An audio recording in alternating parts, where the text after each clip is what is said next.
Celle-ci sur le temps que je n'ai pas mise. Avoir un petit problème.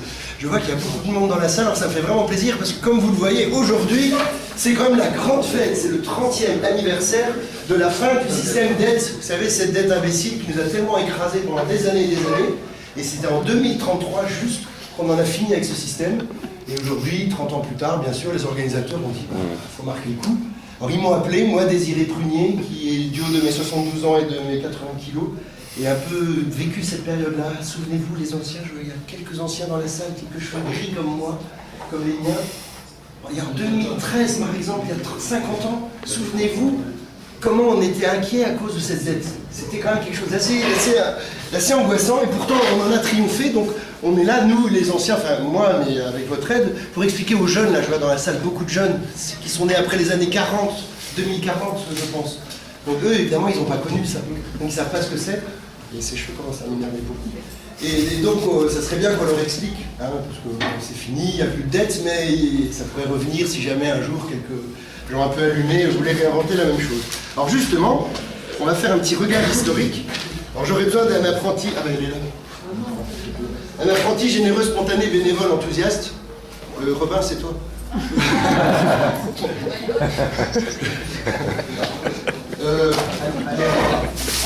Pour justement avoir un peu une idée de ce parcours historique, ce long parcours historique. En fait, c'est simple. Alors, on peut l'applaudir déjà, parce que quand même...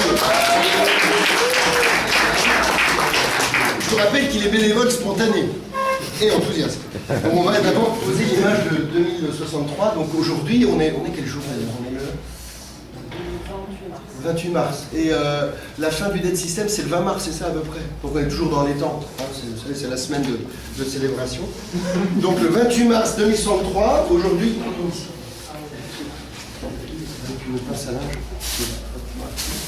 donc 30 ans plus tôt, le 20 mars 2033, a été la fin du debt system. Et d'ailleurs, c'était aussi, un peu par hasard, sans doute, la fermeture de la dernière centrale nucléaire, enfin bon, toutes ces choses affreuses que le système d'avant nous avait imposées. Et alors, on va prendre un petit recul. Les organisateurs m'ont dit, dans la salle, il y a des étudiants en histoire postmoderne. Vous savez que l'histoire postmoderne, c'est l'histoire qui étudie toute l'époque du médiocrage, hein, dans les années 2010, tout ça, cet âge vraiment très dégénéré. Et donc, c'est bien qu'on fasse un petit recul historique. Donc, on va commencer, par exemple, à l'homme de Néandermagnon, ou Chromandertal, hein, il y a plusieurs noms. Et donc, en fait, c'est un homme, il paraît que c'est un peu le début de la civilisation, de l'humanité, comme on disait, sapiens, quelque chose comme ça. Bon, il faut que tu me mettes complètement à gauche. Après, on va passer à la période des antiquaires, ou des antiquitaires, au choix. On les reconnaît à leur laurier, paraît-il. Alors, je dis ça parce qu'on verra que le système dette, il a parcouru toute l'humanité, hein, même si c'est beaucoup aggravé et qu'il est devenu démentiel à la période du médiocrage dans les années 2010, hein, il y a 50 ans, il y a déjà eu des histoires de dette avant. Donc là, on est au Moyen-Âge, justement. Oui, vous avez raison. Au revoir. Ça fait déjà une semaine qu'on leur bassine avec le cinquantenaire. Donc, le Moyen-Âge, hein, on le reconnaît à son arbalète. C'était dessiné par un expert. Hein, donc, un expert en graphique. Alors ça, c'est très important, cette date, parce que 1500, c'est le début du pillage. Le pillage, c'est l'âge où l'homme à l'ouest, l'homme occidental, donc très à l'ouest même, s'est découvert une envie de piller le reste du monde. Donc ça commence avec Christophe Colomb, hein, qui a soi-disant découvert les Amériques qui existaient bien avant lui, donc il n'a rien découvert du tout. Mais bon, on dit que l'homme à l'ouest aurait soi-disant inventé plein de choses, et ça a continué après avec plein d'autres endroits. Alors, et en particulier cette période, hein, ça c'est le colonnage, l'âge des colonies. Hein, l'homme à l'ouest, là, l'homme très à l'ouest, il s'est dit, bah tiens, après avoir pillé, je continue à piller, mais je me suis un peu esclavagisé, puis à un moment les esclaves c'était plus intéressant, donc il s'est mis carrément à coloniser des pays entiers. Donc on est en plein colonnage, hein. C'est ça les étudiants en histoire postmoderne. Vous me dites, hein. En plus je crois que vous avez vos examens bientôt, c'est l'occasion de réviser. Il y a peut-être même votre professeur dans la salle, mais je crois qu'il ne va pas se montrer. Alors là on arrive à une période intéressante, l'entrée dans le siècle moderne. On appelait ça le siècle moderne, ce qui était très moderne en capacité de destruction, de massacre. Vraiment des moyens très sophistiqués pour supprimer des millions de personnes, toujours en général au service de l'homme à l'ouest, qui était très à l'ouest et qui avait envie d'avoir toujours plus, toujours plus. On l'a un peu au hasard, on a pris une année un peu au hasard, 2013, comme ça, situé, là on est en plein médiocrage. Hein. Je ne sais pas si vous vous souvenez, il y a 50 ans, vraiment on n'était pas jojo, on se demandait vraiment ce qu'on allait devenir. Mais justement, on est là pour célébrer toute cette sortie glorieuse de cet été. Voilà, on peut remercier notre assistant. Ah ben, pas encore. Non, non, il n'a pas fini. Mais bon, je suis un peu rapide. Grand merci. N'oubliez pas qu'il était spontané. Alors, on va rentrer dans le vif du sujet. La dette, qu'est-ce que c'est? Bon, je comprends que les jeunes sachent plus ce que c'est parce que ça a fini, mais les anciens soufflent un peu aux jeunes là. C'est quoi la dette? Une arnaque. Oui, c'est une arnaque, bien sûr. Mais quand même, ça existait. Donc quand ça existait, c'était quoi? Bon, alors on va souffler un peu. C'est un faux espoir. Un faux espoir, oui, aussi. Mais encore. En général, c'est dans quel cadre qu'on parle de dette? C'est plutôt dans l'histoire d'argent. Hein? D'argent quand on a besoin d'argent. Hein? Ça vous va là? Par exemple, pour acheter une maison. Bon, la maison, aujourd'hui, c'est un peu dépassé, mais je vous rappelle qu'en plein médiocrage, on nous faisait croire qu'il fallait être propriétaire de notre maison. Bon, voilà, on disait, acheter une maison. Ceci est une maison, c'est la mienne d'ailleurs, en photo. Et donc, pour acheter une maison, si on n'a pas tout cet argent dans les poches, que faut-il faire? Emprunter. Emprunter, trop fort. Ah, je sens que vous êtes bien parti pour les examens. Attendez, je me trompe un peu. Emprunter, c'est emprunter quoi? De l'argent. Voilà, donc c'est prendre un crédit. Alors en fait, on va dire que cette maison, elle a une valeur. D'accord? C'est une ancienne affiche du CLDT, le feu CLDT. On la reconnaît. Comme quoi, ça me sert. Donc ceci est la valeur de la maison, d'accord? Et face à cette maison, on va demander une somme d'argent. D'accord. Donc, on parle d'emprunt pour la somme empruntée et de remboursement pour la somme à rendre. D'accord. Vous suivez là, hein? Très important, hein, parce que on va voir que tout le debt system repose sur... Donc ça, on va dire que c'est la somme à rembourser, hein, c'est exactement la même quantité. Hop. Donc on va avoir emprunté de l'argent pour cette maison, on va la rembourser. Vous suivez jusque-là? Oui. Personne n'a un élastique pour les cheveux? C'est exactement pénible. Ça faisait longtemps que je crois que j'ai ça. Est-ce qu'une voix, une main féminine habituée à ce genre de choses? Je suis désolé, c'était pas prévu. Moi, j'ai une autre perruque plus adaptée. Tu veux que je te fasse un chignon? Tu me fais un truc qui fasse 72 ans en 2063. C'est ouvert. Ah, super. Ouais. Pas mal? C'est crédible? On s'y croit? Ouais, bon, je me tourne pour les caméras. Oui. Et on continue. Alors, en fait, on dit ça comme ça, qu'on emprunte, on rembourse. Est-ce que c'est aussi facile que ça de rembourser? Est-ce que c'est aussi évident que ça qu'on va rembourser? Non. Non. Pas toujours. Pardon? Pas toujours. Pas toujours, et pourquoi? Ils sont Vous voulez peut-être être dans une situation... Ouais, des fois on n'a plus d'argent. Hein? Alors dans ces cas-là, de tout temps, depuis que l'homme est Cro-Magnon, qu'est-ce qu'il a inventé pour garantir quand même ce remboursement? Parce que ceux qui prêtent, on va voir que c'est pas toujours des gentils et ils aiment bien être remboursés. Qu'est-ce qu'on a inventé dans toutes les sociétés humaines, hein, pas seulement au médiocrage, hein, mais depuis tout le temps? Léguer les dettes. loyer. Ouais, l'hypothèque. Alors, le loyer. Alors l'hypothèque, en fait, non, c'est ça. L'hypothèque, on va dire que c'est un bankster. Enfin, à l'époque, on l'appelait banquier. On l'appelait bankster à partir du médiocrate. Le bankster, qu'est-ce qu'il dit? Il dit, si tu ne payes pas le remboursement de la maison, elle est à moi. Logique. Hein, après tout, c'est son argent qu'il a prêté. Donc ça, c'est un moyen relativement fréquent, efficace. Mais si la personne ne veut quand même pas rembourser, qu'est-ce qu'on peut faire? On coupait des morceaux de viande de son corps. Voilà. Alors, de façon très peu subtile, on appelle ça la violence ou la répression. Donc on a quelqu'un, un sbire au service du bankster, qui est chargé d'obliger la personne, en disant, si tu ne rembourses pas pour l'argent de la maison, bah, tu vas aller en prison, on va te couper des morceaux de viande, enfin bon voilà, ça va mal se passer pour toi. Mais ça, vous reconnaissez que c'est quand même un moyen un peu grossier, hein, c'est pas très raffiné.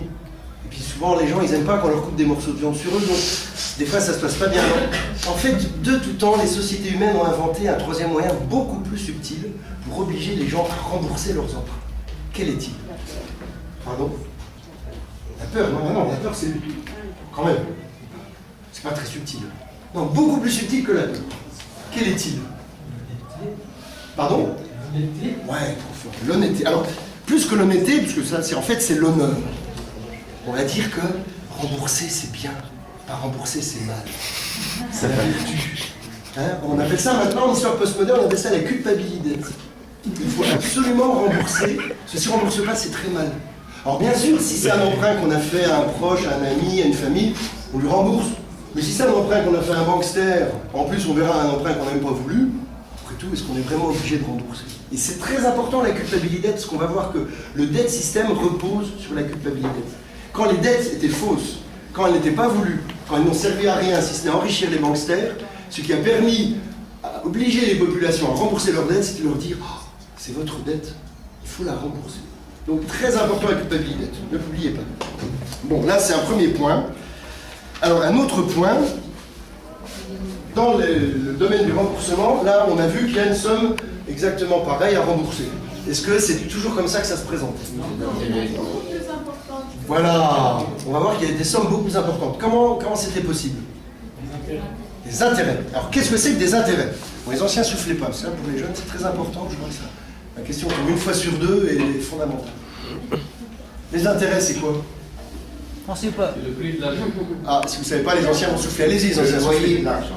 Ah, alors ça, hein, vous savez, les étudiants c'est faux. Ça c'est l'argument des banksters de l'époque. Mais est-ce que l'argent a un loyer? Un loyer c'est pour une maison qui coûte à fabriquer, qui coûte à entretenir. Donc c'est normal qu'on paye pour le carnet de son usage. Oui. Il y a des épargnants. Les épargnants. Et alors? Et alors? Ça coûte? Ça coûte, ces épargnants. Ah ouais. Oui, enfin, comme du haut de mes 72 ans, je n'ai pas tout saisi, mais les épargnants coûtent? Oui, mais ah oui, oui. En tout cas, le loyer de l'argent, bon, il faudrait peut-être que je révise mes arguments, mais vous voyez bien que quelque chose qui coûte rien comme de l'argent, dire que c'est un coût, c'est un peu faux. Par contre, ce qu'on peut dire, c'est qu'il y a des frais. Ça, c'est les frais de dossier, c'est connu. Effectivement, ça, c'est une liasse de billets pour les frais, à rajouter. Éventuellement, on peut dire que s'il y a de l'inflation, bah, il faut rembourser, enfin, il faut tenir compte de l'inflation, donc payer un peu plus éventuellement pour l'inflation. D'accord. Mais le loyer de l'argent, en histoire postmoderne maintenant, aujourd'hui, alors je sais, parce que mon petit-fils, il est en première année d'histoire postmoderne, on leur dit que c'est pas un loyer. En fait, les intérêts, c'est une arnaque. Et d'ailleurs, qui a intérêt aux intérêts? Hein, voilà. Hein. Dans le mot intérêt, il y a intérêt. Déjà, ça en dit long. Alors, qu'est-ce que c'est? Maintenant qu'on sait que les intérêts, c'est faux, il n'empêche qu'ils existaient, à l'époque du médiocrage. Ils ont fait beaucoup de dégâts. Donc, qu'est-ce que c'est que les intérêts? Techniquement. De l'argent, oui. Le coût du risque. Le coût du risque. Ah ouais, alors ça c'est trop fort. Ça, on est en plein propagande. En 2013, vous avez le truc à chaque fois. C'est bien, on est bien vu. Est-ce qu'il y avait vraiment un coût pour un bankster plein de thunes à prêter de l'argent? Est-ce qu'il y avait un risque plutôt? A priori oui, mais est-ce qu'ils prenaient vraiment des risques? Alors que non, hein. Ils n'ont jamais pris de risques. Hein. Mais effectivement, c'était la propagandette de l'époque. C'est bien de le rappeler. Merci. Donc, que sont des intérêts d'un point de vue technique? Amortissement. Ouais, je vois l'argent à créer. Voilà, donc en fait, on prend par rapport à la somme correspondante, on prend un pourcentage. Par exemple, au hasard, une petite somme, hein, on va dire 1%, ça va, 1%. Enfin, ça va. Déjà, s'il y a plusieurs millions de... C'est quoi la monnaie aujourd'hui, là, j'ai un peu peur? L'euro, c'est fini. C'est de l'euro en... Aujourd'hui, on est en 2000. Non, de l'euro, c'est fini, il y a eu la crise de 2029. Je sais plus comment ça s'appelle. En tout cas, bon. La monnaie d'aujourd'hui... Pardon? Ça vient de euro dinar. L'euro-dinar. Ouais. L'euro-nar. Le 10 euros. 10 euros, c'est juste. Donc, par exemple, 1%, hein, c'est presque à l'échelle. Si on reprend d'abord, on fixe un taux, on fixe 1%.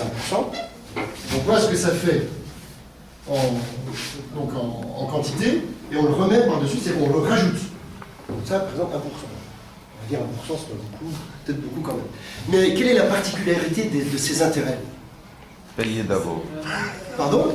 Payer d'abord les intérêts. En plus, il faut les payer d'abord, c'est vrai. Mais quelle est ça leur particularité? Souvent le taux. Ah ouais, et ils changent comme ça? Hein? Plutôt dans l'autre sens. Hein? N'oubliez pas que c'est les banksters qui fixent les taux quand même. Donc voilà, le problème avec les intérêts, c'est que souvent ça bouge et ça augmente. Et là, on va voir que, bon, 5%, hein, ils sont gentils au début. Déjà, 5%, c'est plus que 1%, effectivement. Et puis on va voir que ça a pu augmenter énormément jusqu'à des taux faramineux. Donc vous voyez, déjà là, à l'époque, donc ça c'est le niveau 1. Il y a encore des choses, excusez-moi. Le niveau 1, oui, parce que feu CADTM, vous savez, l'association, j'ai oublié mon badge que j'avais il y a 50 ans, je les mettant. Bon, enfin, ah, voilà. Donc feu CADTM, alors ça c'est une vieille relique, je ne sais pas si vous souvenez, il y a 50 ans, on était en Tunisie, pour un grand rassemblement, on essayait d'expliquer aux gens ce que c'était que la dette. Ça a aidé, parce que quelques années après, à force d'expliquer, les gens ont compris qu'on a vu la dette. Donc ça, CADTM, pour les jeunes, ça ne va rien dire, mais pour les anciens qui étaient là en plein médiocrage il y a 50 ans, c'était une association très utile qui faisait justement beaucoup d'informations sur le problème de la dette. Donc feu CADTM avait des formations, et là on est au niveau 1. Donc voilà, c'est assez facile. Donc là, si j'en reste là, je crois que j'ai quand même une feuille de compte quelque part. Je vous avais prévenu que c'était expérimental. J'ai peur d'avoir un trou. Si, bien sûr. En fait, une des escroqueries, un des trucs extraordinaires de ce système d'aide, mais là je vous rappelle que c'est le système d'aide de tout venant, hein, de toute l'humanité, depuis Néandermanion jusqu'au médiocrage, enfin bon, l'écroulement du médiocrage en 2033, de tout temps. Ce qui avait très fort avec la culpabilité, c'est que les banksters, alors que, en fait, ils étaient en train... Oui, vous savez que c'est le taux d'intérêt qui augmentait beaucoup. Comment on appelait ça à l'époque? L'abusure, hein. C'était des abusuriers, parce qu'ils abusaient de l'usure. Et ça... C'est pas du tout abusant d'être abusé, mais bon, c'était des abusuriers. Et donc, les banksters, alors qu'ils étaient en train d'écraser les gens de leur taux d'intérêt, comme ils jouaient sur la culpabilité, ils faisaient croire en fait que c'était eux les pauvres prêteurs qui étaient malheureux et qui étaient volés par les pauvres, les méchants emprunteurs. Souvenez-vous quand même de la propagandette dans les années en plein médiocrage en 2013, il y a 50 ans. C'était un peu ça quand même, hein. Les banksters étaient gentils et les pauvres, ils étaient un peu pénibles. Quand même, hein. Donc, si vous avez à peu près... Ça va là, vous suivez? Alors, on va jeter un voile pudique sur ces choses. Ça reviendra. Ça reviendra. Alors, le voile pudique. Demandez à mon apprenti, spontané, bénévole, enthousiaste. Toujours spontané, hein. De m'aider à le poser. Il y a du scratch des années 50 qui doit encore marcher.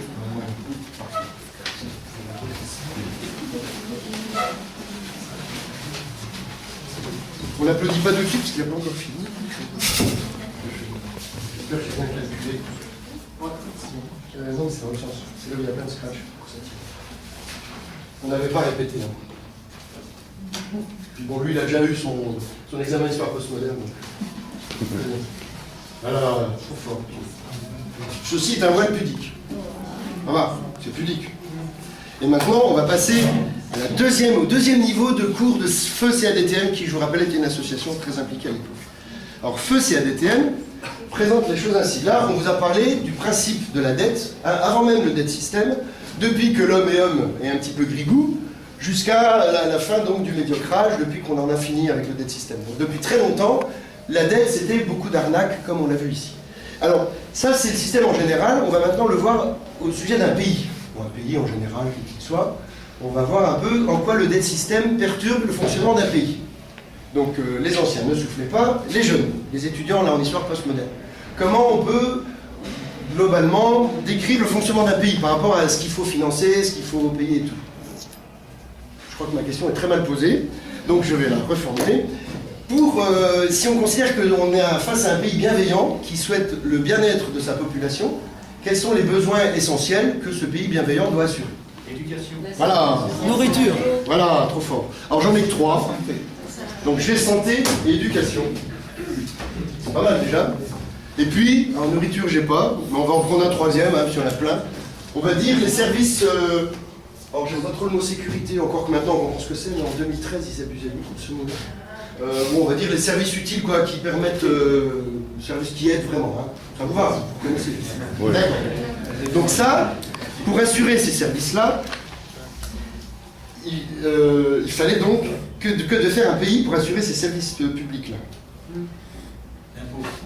Ah mais là vous êtes trop vite en besoin. Alors plutôt, je pose vraiment très mal mes questions ce soir, comment appelle-t-on? Voilà, ce sont des dépenses publiques. On va y arriver. Les dépenses publiques. Qui dit dépenses publiques dit quoi? Argent. Ben voilà. Donc face à des dépenses publiques, que faut-il? Ouais, il faut des recettes publiques. Ah, voilà. Et entre les dépenses et les recettes, que doit-il y avoir? Waouh, trop fort. Alors là, son examen, hein. Bon, ça, je vais bien réviser. Donc un vrai équilibre, tout à fait adapté. Alors évidemment, je vais peut-être un peu mal jauger tout ceci. Hop, hop, voilà, c'est pas mal. Hein? On s'y retrouve. Donc là, vous avez affaire à un budget équilibré entre les dépenses publiques et les recettes publiques. Il est équilibré d'après balance, mais qu'est-ce qu'il faut mettre là? Des avant. Qu'est-ce qu'il y a comme recettes publiques? Taxe. Les taxes. Alors comment on disait? Oui, les taxes. Pardon? Les impôts, voilà.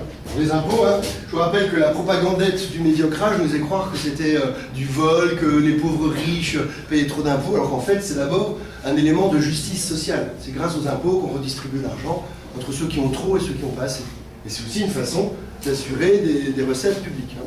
Donc parmi les impôts, alors là j'ai pris des vieilles images d'il y a 50 ans, dans un pays qui à l'époque était un peu malade, c'est la France. Maintenant elle va un peu mieux.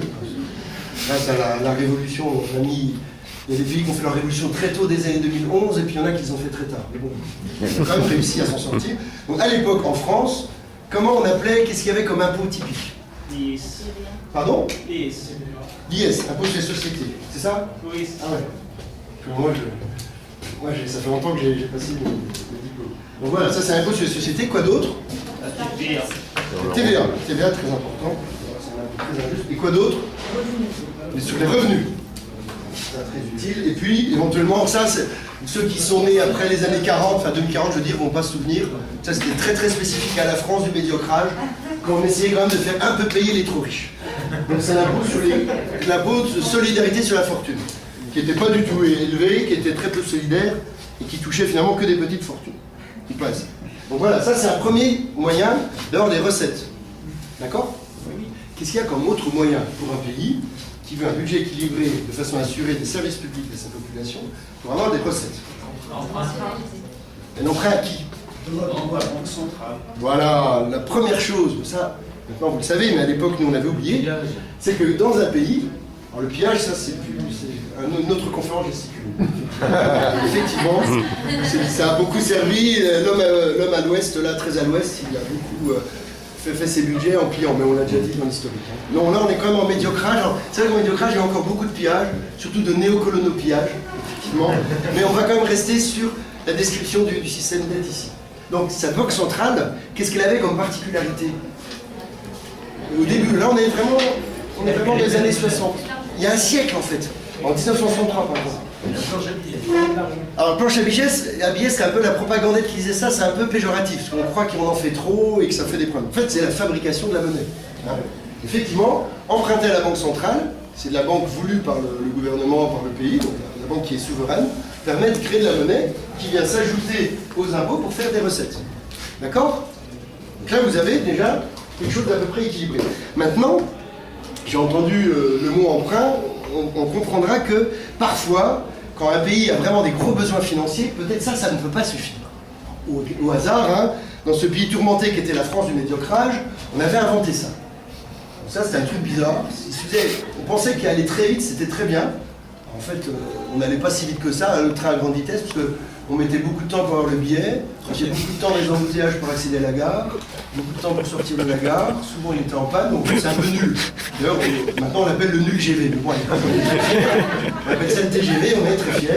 Alors le TGV, ça coûtait tellement qu'il a fallu trouver d'autres ressources. Et quelles autres ressources on a trouvé? Voilà. C'est là où le voile pudique s'efface subtilement. Pas mal, hein? Et donc, on va emprunter de l'argent pour le nul GV. D'accord? Mais on l'emprunte à qui? Pardon? Ah oui, pas les banques publiques, les banques privées. Et les banques privées, qu'est-ce qu'elles font? Elles mettent des intérêts. Hein? On les retrouve, nos petits intérêts. Avec tous les dangers qu'on a entendus sur les intérêts. Donc, vous voyez, 1% ici. Et ces intérêts, comment ils les fixent d'ailleurs? Ah bah c'est pas l'image que j'ai là. Non, mais ce sera après. Mais ici quand même, bah non. Bon. Alors ça veut dire que il faut rembourser en plus souvent, et donc on a déjà besoin d'un peu plus d'argent pour rembourser. Alors, là vous avez devant vous la description typique, hein, on est à la fin du niveau 2 du cours de base de feu CADTN, donc je vous rappelle en plein médiocrage il y a 50 ans, 2013 par exemple. On a le schéma typique d'un pays relativement souverain qui essayait de s'en sortir plus ou moins. Donc on va voir que pour les pays du Sud, ça s'est aggravé très vite, et pour les pays du Nord un peu moins plus lentement, mais là, gardez bien ce schéma en tête, c'est la base. Vous voyez, c'était pas très satisfaisant, parce qu'on était quand même, on était en train d'enrichir des banksters qui... on enrichissait des banksters pas de façon pas très légitime, parce qu'on n'était pas obligé de faire des choses stupides et coûteuses. Donc, l'élastique un peu lâché. Et on était donc dans un système relativement peu juste, mais relativement stable, et donc jusque dans les années 70, 1970, je veux dire, ça a à peu près fonctionné. Alors maintenant, on va voir qu'est-ce qui s'est passé d'abord dans les pays du Sud. Avec une information historique, peut-être qui est là. Donc là, je m'adresse quand même aux jeunes, parce qu'en histoire postmoderne, on parle beaucoup du colonopillage, du pétropillage, et de tous les pillages des pays du Sud. Que s'est-il passé? Alors, vous avez bien que j'oublie quelque chose. Dans ces années-là, les années 70, donc qui étaient un peu les années d'indépendance des pays du Sud, qu'est-ce qui s'est passé? Alors oui, je vous ai mis un petit champignon nucléosinogène, parce que ça rappelle que c'était aussi une des folies de l'époque. Bon, les jeunes, là. Qu'est-ce qu'on a fait aux pays du Sud? Enfin, beaucoup de pays du Sud par rapport à la dette. Ce qu'on leur a dit. C'était pas des nuls GV, hein? Pardon? Ouais, mais avant. En fait, dans les années 70, il y avait beaucoup de pétrodollars. À l'époque, la monnaie, c'était le dollar. Les pétrodollars, ils ne savaient pas quoi en faire, ils en avaient trop. Alors, ils se sont dit, bon, on va les prêter. Donc, ils prêtaient de l'argent comme ça pour fabriquer quoi? Vous vous souvenez, dans les pays du Sud? Surtout les pays où il y avait des dictatures. Hein. Des grands projets. Voilà, alors, on appelait ça comment? Vous vous souvenez? Ça c'est un, je crois que c'est important sur la postmoderne. Ce qu'on appelait les éléphants blancs, c'est tous les méga projets inutiles, très coûteux, souvent jamais finis. Par exemple, la maison de la culture à Tunis, au hasard, hein, qui a dû coûter quelques millions de dinars, si j'ai bien compris, c'est fini. Voilà, ça c'est un éléphant blanc typique. Et donc, ces pétrodollars servaient à fabriquer un peu n'importe quoi, pourvu que ça aille aussi dans les poches des banksters et des dictateurs avec. Éventuellement, même d'ailleurs, des fois, ils fabriquaient rien. Ils se contentaient de prendre l'argent et le mettre directement dans les banques de l'Ouest, les banques à l'Ouest, des gens très à l'Ouest. Donc ça, évidemment, c'était un peu gênant. Mais bon, je sais pas, si vous vous souvenez de vos cours d'histoire postmoderne, dans beaucoup de pays du Sud, bon, bah, voilà quoi, hein. De toute façon, c'était souvent des dictatures où il n'y avait pas trop de choix. Les dirigeants de l'époque se servaient, mettaient ça dans leur poche, donc dans les poches des banksters, et ma foi, ça fonctionnait. Sauf que, dans les années 80, que s'est-il passé? Les pays du Sud. Programme d'ajustement. Oui, justement, avant. La crise. Ouais, enfin. Les effets de la fin. Choc pétrolier. Alors, en fait, avant. Eh ouais. C'est pas vraiment le choc pétrolier, mais là, il faudra que je demande aux anciens qui étaient avec moi il y a 50 ans et qui connaissent bien le sujet. En tout cas, Dame Node, il m'en manque un. Bon, on va mettre celui-là. Dans les années 80, ils ont augmenté les taux bancaires. Pour des raisons pas très claires, parce qu'il n'y a plus de pétrodollars. Je ne sais pas s'il y a un ancien dans la salle qui était là il y a 50 ans qui veut expliquer. Bon. D'inflation. Un problème d'inflation. Le dollar était à un cours très bas. Ouais. Donc pour faire remonter le dollar, on a remonté le taux du prime rate, qui a attiré les capitaux et fait remonter le dollar. Voilà. Merci beaucoup. Vous voyez quand même que la lutte, ça conserve, hein, parce que 50 ans plus tard, il est toujours en pleine forme pour expliquer ça. Donc, pour ces problèmes d'inflation, on a augmenté les remboursements de la dette des pays du Sud. Sauf que là, si on augmente... Ah, la bretelle a sauté, entre les vieilles bretelles et les vieux scratch. Du coup, comme les taux augmentent, il faut payer plus. Hein, vous êtes d'accord? Et s'il faut payer plus, ça commence à devenir un petit peu compliqué pour les services publics. Vous voyez un peu le problème. Hein, on va voir que c'était à peu près la même chose pour le Nord. Donc, et en plus, déjà les services publics vont être un petit peu abîmés. Donc, Il faut diminuer. on va voir qu'en plus, mais ça va être, on a baissé. Donc, vous voyez là déjà, les pays du Sud, dès les